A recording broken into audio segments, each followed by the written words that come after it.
Should you get physical games or digital games for the Switch 2? I feel like we're kind of like leaning in one or the other. It's kind of weird because we have an $80 price tag for Mario Kart World.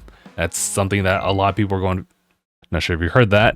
Just get silence my phone for a bit. So again, we have an $80 price tag for Mario Kart World Physical, also digital at the same time. But right now they are selling the Mario Kart bundle. That's $50, but it's also a limited time thing, so you can't really rely on that. But that's definitely pushing people towards one or the other if they are going to get Mario Kart World. And then there's the whole situation about the game key card. Not a new situation. Xbox and PlayStation have already been doing this, but with the Switch 2, it is technically new. So I wanted to sit down, wanted to talk about that so that you guys might have a better idea of what you're getting into, whether you choose to go physical, digital, and whatever game key cards can be for you. With physical media, we're talking about game cards like this one right here, where the intent is to have game data placed into this card, you slot it into the Nintendo Switch, and you are able to just play it from start. Some Xbox and PlayStation games also have this as well, but they also require for you to just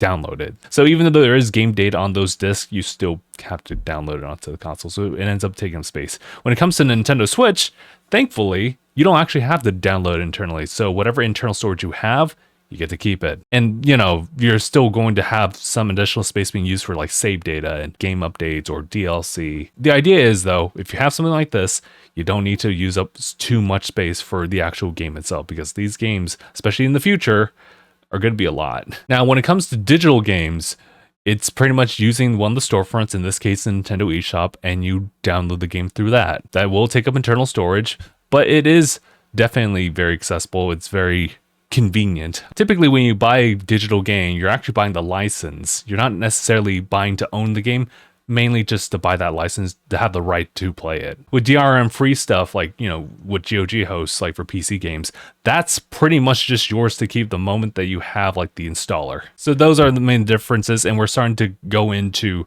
the benefits and also the downsides of like both physical and digital. Generally speaking, when you have physical media like this, it's yours to keep. If for some reason Mario Kart, for example, will use Mario Kart 8 Deluxe, for example, if this was unavailable anymore. Actually, wait, hold on. I got a better one. Yeah, let's use Bravely Default, for example. If I ever wanted to jump back into the 3DS version of Bravely Default, I have the game card right here. Just got put into the 3DS, and I'm good to go. In most cases, people like to just sell off their copy when they no longer need it, so they can actually just do that. When you have a digital copy of the game, you can't really give anybody that thing that you have the license for. That's different from loaning on Switch 2. That's a whole new mechanic, and we'll talk about that later. This isn't necessarily a perk to it, but another benefit for physical is just the memories that kind of come with obtaining these physical games. So for example, I actually got this Spider-Man 2 copy, as well as Super Mario Wonder. That's somewhere else I can't really pick it out from. But I got those two games when I was attending TwitchCon in Las Vegas, when these games actually came out. And in that afternoon, we actually had claimed time slots to actually pick up copies for each game. So it's one of those things where like, oh, I didn't pick this up normally from like my local GameStop. It was actually the GameStop over in Las Vegas. It was funny. It was just so convenient to like get them like right then and there. And even though I didn't play those the night of, it was still a really nice thing to just pick them up from there. And just serves as a nice little memory here and there. Definitely not a perk. I just like having the memories like built in with those. Another benefit for physical media, physical games, when it comes to Nintendo Switch, is the fact that it doesn't take additional space just to download the bulk of that game. I don't have this game, but Phil does. The Switch versions for Doom and Doom Eternal, Doom 2016, I should clarify, those games actually take up quite a bit of storage. And if it weren't for the fact that Phil got those as physical games via limited run, it would have eaten up so much. Having game cards like this one actually offload a lot of digital space that you otherwise would have to invest in through micro SDs. Saves you a lot of file management. That's pretty much the summary of that. Also, the ability to lend your games to other people. Same vein as just to sell it off to other people who want it and you don't. I can loan someone a copy of Bravely Default with this. Let's ignore the fact that we have this coming out like on the Switch too, but I can give this to somebody and they can slot it into their 3DS and they can play it. Don't worry, we'll talk about game key cards in a little bit. Now, the downside for physical games is the fact that these guys can get lost. They can be damaged. I have mistakenly lost one of my games. I found it, but there was a moment in time where I thought I had just lost it. And without finding this game card, I can't play that game anymore. If somehow your dog or your baby like gets to this one and they just put it in their mouth and they'll spit it out because this thing tastes terrible, right? Even if they do spit it out, it may cause like a lot of damage to the card and you may not be able to play it again. So you have to buy a replacement. Or, well, I mean, the game again. This one might be a little bit obvious, but one of the downsides would be the fact that it's kind of inconvenient when you've gotten so used to like digital games at a certain point. I want to play Super Smash Bros. Ultimate with this timer starting now. So I gotta go find my physical game for it. Right? I have it right here. Taking the game card right here. Gotta get the Nintendo Switch right here. Open it up here. I have another game that's physically sliding in here, so I gotta go and pull it out. And then let me just go ahead and quickly slide in there. Okay, I took my sweet time, but that was like 41 seconds. The last little downside I had for having physical games is, though it kind of offsets the need to have more digital space via an additional micro SD card, you do kind of have to make up for it for more additional space. It may not be a lot for just like the casual person, but if you end up getting a lot of copies of physical games, that does take up quite a bit of space. You end up spending more money on, bookshelves. Going over to digital media, one of the easiest perks for it is the fact that it's super, super convenient. I want to play The Messenger, so go ahead and start it right here. Now I have this game digitally downloaded. And there we go. That was about like less than 10 seconds. That clears, right? This kind of stems into it, but another benefit is the fact that it's tied to your account, so you're not going to lose it. Say, for example, you lose your Nintendo Switch, and it's like, oh God, I got to go buy like a whole other Nintendo Switch, right? But what about my games? Well, if you already have your account, you have all the login stuff appropriate to that, then all you got to do is just re-download those. But at the same time, I guess physical games are kind of the same way there, but you can't lose a digital game, is what I'm trying to say. Now, just as we were talking about physical games being able to lend it to people, to sell it to other people, you can't really sell digital games to folks. And for the most part, there isn't really a way to lend what you already own to somebody. There are some other caveats depending on the platform you're at, including Switch 2, and we'll get to that in a little bit. More storage is required for digital download games. So for the Nintendo Switch 2, we have a 256 gigabyte memory. That was definitely warranted considering the fact that a lot of games are going to be a lot bigger for Switch 2. More storage is definitely needed, especially for the Switch 2. If you have a digital library, you're going to be taking up more and more space, and before you know it, you're probably going to need an additional micro SD express card. But that costs money, so you might find yourself buying a game, finding out that you don't actually have the storage for that, and if you don't want to delete anything, you don't want to manage any other data file, you'd rather just have more, you'll have to pay for that. Similar to like physical space here, instead, you're buying more digital space. I believe we were talking about this previously, but a downside to digital games is pretty much you don't actually own that.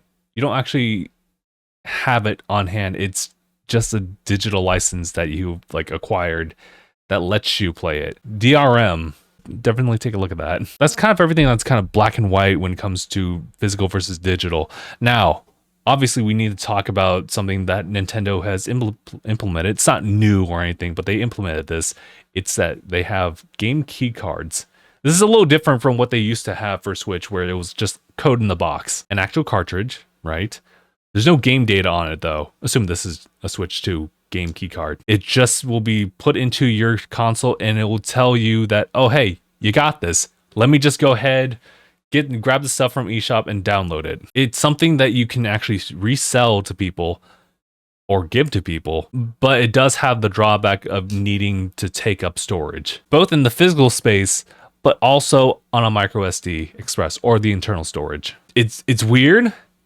I get it though, because there is a way to lend digital games going forward on Switch to other people. And the way you do is having a Nintendo Switch Online family membership, where you have, I believe, up to 8 people. And within that 8 people, you can actually take one of your games and lend it to somebody, through their virtual game card. A little bit different from game key cards. This is actually a new thing that implemented just as of late April. The caveat there is that it's only up to 14 days. It can be revoked whenever you want that to, if you are the person who's lending it. But when it comes to game key cards, you actually can give it to people. You can sell it to other people too. It'll work the exact same way as, you know, a physical game card, except for the fact that you do need to have it downloaded. When you slide in like a regular physical game card in, you should play it from jump if you don't really care for updates or anything, if it has any. But when it comes to digital games, yeah, you have to download it. How I see it, it doesn't seem really good in the long run, because when you deal with something where the eShop may be closing in like maybe 12 years into the future, say, who knows, you may not have any value in that game key card anymore if you can't download the game from the eShop that is now closed. As of right now, that impact doesn't really mean anything. If you already have the game downloaded onto your device, then you don't have to really worry about anything. It definitely feels like game key cards have a lot of downsides to them than they do benefits. Maybe equally as much is what I should say. If you fall within that camp of buying like physical for like game key card only, that can be kind of difficult to recommend. I will probably go the route of buying physical games for particular supported titles that have everything in the cartridge, aside from possible DLC in the future or patches. But when it comes to games that have a physical but it's a game key card only, I might just go the digital route or just don't even entertain that at all. I still prefer to have physical games on hand.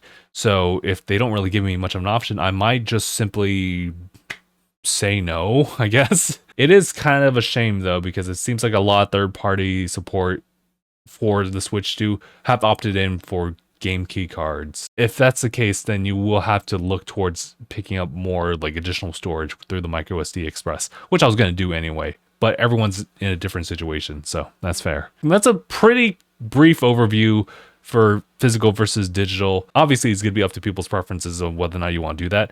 And, you know, let me know in the comments below if that's something that you like, physical or digital, or maybe a mix of both. But yeah, guys, thank you all so much for tuning in on this one.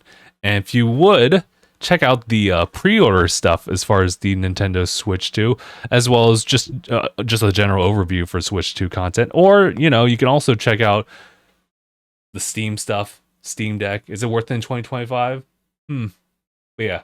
All right. Thank you guys so much for tuning in on this one. Like the video, it helps. Subscribe to the Tanuki channel. I'll see you guys in the next one.